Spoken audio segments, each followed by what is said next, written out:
petite présentation rapide de tout ce dont j'ai besoin pour, réaliser un moulin avec un mécanisme Crush Green. Donc pour commencer, la longueur que l'on souhaite, mais une section, on va dire, à peu près carrée de 70 par 70 millimètres. Et après, j'ai donc différents outillages. Donc ça, vous allez voir, c'est pour assembler le haut et le bas pour assurer un parfait centrage, lors du tournage et surtout que le mécanisme. Ça, c'est pour, une prise arrière qui me sert aussi bien à faire de l'excentrique, mais aussi une reprise pour toujours assurer un centrage, parfait. Donc je commencerai, vous allez voir, par l'usinage arrière. Après, c'est, on va dire, un petit mandrin expansif où là, j'ai une vis qui est conique, donc qui vient écarter ces petits morts. Alors c'est du bois, que j'ai stabilisé pour être plus solide, qui me permet de reprendre la tête du moulin sans être obligé de refaire un outillage spécifique puisqu'à chaque fois je change les formes, des corps.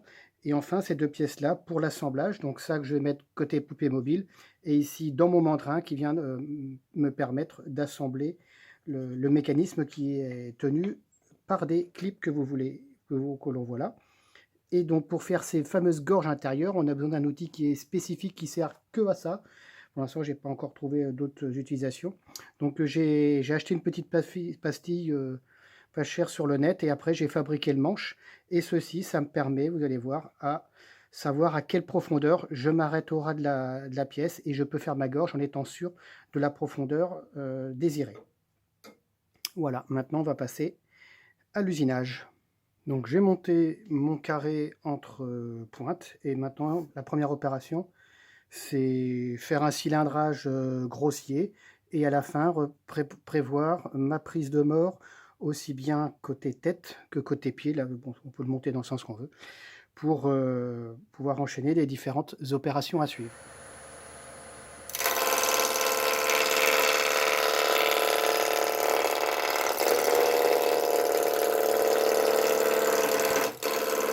Donc voilà, j'ai fait le cilindrage de base juste pour éviter les bas-lourds pendant le perçage. Ma prise de mandrin côté pied et ma prise de mandrin côté tête qui me servira plutôt à la fin et au perçage. Donc maintenant j'ai monté dans le mandrin, j'ai assuré avec le serrage du mandrin que j'étais parfaitement aligné avec la pointe que j'avais déjà fait pour l'entraînement. Et maintenant, alors pour le perçage, dans l'absolu, il n'y a pas besoin de mettre une lunette, mais comme je vais faire la gorge intérieure, je mets la lunette avant pour être sûr de ne pas perdre mon centrage pendant les différentes opérations de perçage et après pour la réalisation de la rainure. Comme ça, je sais que tout ça sera bien fait dans le même axe et je pourrai me reprendre sur cet axe-là pour la suite des opérations. Donc voilà, maintenant je suis prêt à percer avec mon premier diamètre qui est en 43. Deuxième perçage en diamètre 38 qui va donc accueillir le mécanisme en serrage et en clippage. Donc profondeur minimum de perçage 40. Après on peut faire plus pour augmenter le volume intérieur du moulin et pour pouvoir lui mettre plus d'épices. Et enfin, pour la pièce dans cette position, le dernier perçage. Alors souvent il est préconisé diamètre 25 par défaut dans différents moulins, y compris celui-ci dans différents mécanismes. Mais je préfère percer directement à 26, ça évite de faire un ajustement pour le centrage par rapport au haut du moulin et son mécanisme. Vous comprendrez au moment de l'assemblage. Donc voilà, les opérations de perçage pour ce côté-là, donc côté bas du moulin, sont terminées. Donc maintenant, je vais remonter le tout entre pointes pour réaliser le tronçonnage. Donc voilà, j'ai tracé par rapport à la morphologie de la forme que je vais faire, là où je vais effectuer mon tronçonnage. Pour l'instant, c'est pas forcément utile, mais bon, moi j'aime bien tenir quand même la pièce pour être sûr de limiter en vibration. Et donc là, premier outillage que j'ai fabriqué en bois stabilisé, qui vient se centrer à l'intérieur. Des fois, je rajoute un petit peu de scotch pour réajuster, si les bois sont plus ou moins tendres, ça peut jouer sur quelques dixièmes. Donc comme ça, c'est impeccable. Et là, j'ai pas besoin de la coller. Souvent, je la colle à chaud quand je veux faire de l'excentrique pour être sûr que mes petits points de repère à l'arrière ne tournent pas par rapport à la pièce. Donc là, c'est juste un soutien pour le tronçonnage.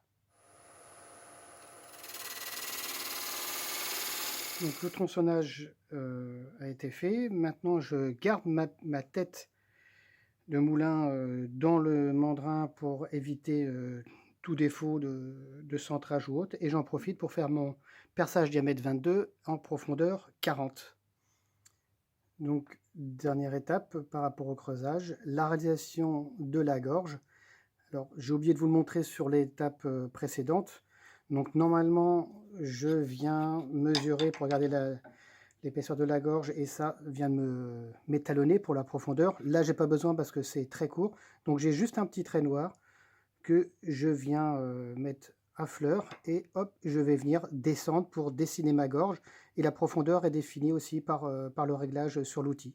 Comme ça, j'ai la longueur qui est faite avec le trait et la profondeur directement par le corps de l'outil.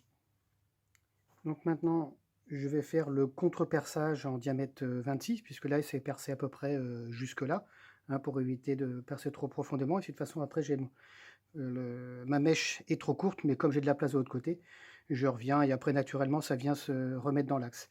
Bien sûr, avant de serrer correctement, je réaligne une fois de plus au mieux avec la contrepointe que je viens mettre, que je viens centrer avant le serrage, pour être sûr de garder au mieux l'alignement de ma pièce. Donc voilà, mes deux pièces sont finies de débiter, les perçages intérieurs sont terminés. Donc maintenant, pour pouvoir continuer la forme et garantir le parfait centrage, je vais utiliser ce petit outillage que je me suis fabriqué pour pouvoir les assembler et les coller à la chaux. Voilà, colle à chaud, pardon, pour les rendre solidaires et pouvoir continuer à faire mon entraînement par la tête. Et là, remettre l'autre pièce de centrage et comme ça tout reste parfaitement centré pour pouvoir faire la forme définitive. Maintenant je suis prêt à faire la forme définitive, donc avec la petite pièce du milieu, les deux parties sont collées, j'assure le centrage donc par mon petit outillage qui vient se prendre à l'intérieur du diamètre 43 et voilà, il n'y a plus qu'à usiner. Maintenant on est sur du tournage classique. Voilà, j'ai terminé de faire la forme de la partie basse et la moitié de la partie haute que après je vais pouvoir retourner avec mon petit mandrin que je vous montrerai après. Donc avant de trop en démonter, je fais le ponçage définitif de toute cette partie. Comme ça, j'aurai plus que le haut du moulin à terminer après. Donc voilà, le ponçage terminé. Bon, j'ai commencé à 240, puis 320, et j'ai fini donc la laine d'acier triple zéro. Donc maintenant, c'est parfaitement lisse. Et la finition que j'ai prévue sur celui-ci, c'est une finition huilée qui permet un entretien plus facile. Et pour la suite, quoi, si on a un contact avec l'eau ou autre, parce que j'en ai fait quelques-uns en cire, et effectivement, on peut s'altérer, bon, on peut toujours rattraper facilement, mais l'avantage d'une finition huilée comme de l'huile de pépin de raisin, n'importe qui peut en racheter et refaire refaire une petite couche si des fois il venait à s'abîmer parce qu'on l'avait trop lavé, trop sali ou autre. Donc avant le démontage complet de la partie basse, j'aime bien faire les finitions sur le tour quand c'est possible, parce qu'on a quand même plus souvent une finition qui est beaucoup plus unie. Alors c'est vrai qu'avec de l'huile, il y a moins de risques que ça soit hétérogène par rapport à d'autres finitions. Mais voilà, on voit bien que ça fait vraiment ressortir tout le veinage et tous les petits dessins. Donc ça, c'est de l'érable sycomore. Et là, un petit insert de merisier parce que le plateau que j'avais en érable n'était pas assez épais. Et puis voilà, ça fait une petite variante par rapport à ce que j'ai déjà pu faire. Donc pour la dernière opération, je vais donc chauffer, il faut que je désassemble pour faire la dernière opération de tournage, hein, pour le haut de la tête. Donc je vais réchauffer un petit peu le bois pour décoller plus facilement, puisque c'était de la colle à chaud, hein, au pistolet avec une colle lambda. Donc je vais chauffer et pouvoir remonter à l'inverse. Je vous expliquerai ça. Donc voilà comment se présente mon petit mandrin. En fait, c'est l'équivalent d'un mandrin en expansion, hein. Donc là, la tige filetée, on ne le voit pas, mais je l'ai taillée en pointe. Donc j'ai une forme c'est relativement pointue. Donc comme ça, quand je vais venir serrer, ça va petit à petit venir m'écarter mes 4 petits morceaux de bois, quoi, qui me servent de mâchoire. Donc là, ça rentre ajusté. Je vais serrer ça à l'aide d'une pince ou d'un étau, c'est le plus facile. Et comme ça, mon bois sera correctement pris. Voilà, la pièce est montée, donc comme j'essaye de faire à chaque fois pour garder au mieux le centrage, parce que c'est pas toujours facile, ça reste du bois avec quelques défauts, on n'est pas sur un tour à métaux. Donc toujours la contrepointe avant le serrage définitif, pour que au moins dans la partie que je vais finir, dans laquelle je vais finir la forme, ce soit relativement, quoi que ce soit au mieux centré par rapport à l'origine. Vous marquerez aussi que l'avantage de cette méthode, que ce soit côté bas comme côté haut, c'est qu'on garde 100% de la longueur du bois initial. Donc voilà, j'ai fait la forme que je souhaitais pour le haut, aussi côté esthétique et une bonne préhension du moulin pour tourner. Donc pareil, j'ai commencé 240, oui, non 180 là parce que j'ai un petit peu plus de défauts par rapport à l'arrondi. 180, 240, 320, triple zéro et puis un petit lustrage avec en prenant une poignée d'écopo et puis vous faites tourner un peu plus de 1000 tours et ça vient vous faire un petit brillant. Donc maintenant j'ai plus qu'à faire l'huile, mettre une petite couche d'huile et passer à l'assemblage. Donc pour l'assemblage des deux clips, j'utilise la poupée mobile tout simplement comme une presse. Comme ça, on maîtrise quand même relativement l'enfoncement. On voit si ça va, si on est à peu près droit. Donc voilà, après, il n'y a plus qu'à tourner et à assembler. Il n'était pas très droit. Voilà. Donc première partie, assembler. Et donc c'est ce diamètre-là qui vient se centrer dans cette porte-là, d'où le diamètre 26, parce que ça fait 26, alors que par défaut, il nous demande de percer à 25. Et du coup, on est obligé de refaire une petite reprise là pour 1 mm au diamètre, qui est bien enquiquinante, alors que là, voilà, on est parfaitement centré, ça ne bouge pas, et on a une belle finition. Maintenant, assemblage de la partie basse. Donc là, c'est pareil, je me suis fait un petit plateau qui me permet de centrer, et un perçage pour laisser passer la tige. Alors là, elle est beaucoup trop longue, mais l'avantage du système Crush Green, c'est que vous coupez à la longueur que vous voulez, parce que vous n'avez pas besoin de faire une cote précise de la hauteur. Là, c'est bon. J'ai pris les plus grands qui existent parce que ça m'évite d'en commander dans différentes longueurs, comme je ne sais pas forcément au millimètre près ou au centimètre près ce que ça va faire à la fin.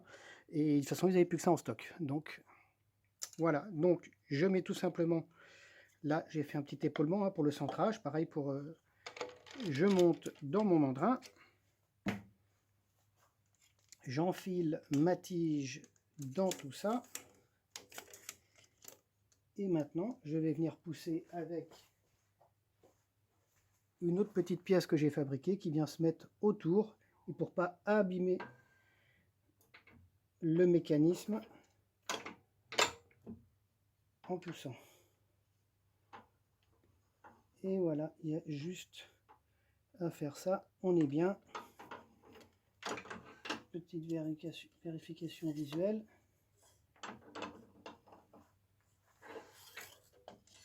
Et voilà, donc là, le mécanisme est en place. Il n'y a plus qu'à couper à la longueur ici. Donc là, je mesure, comme j'ai découpé 40 mm, j'ai un perçage de 40 mm dans l'autre côté.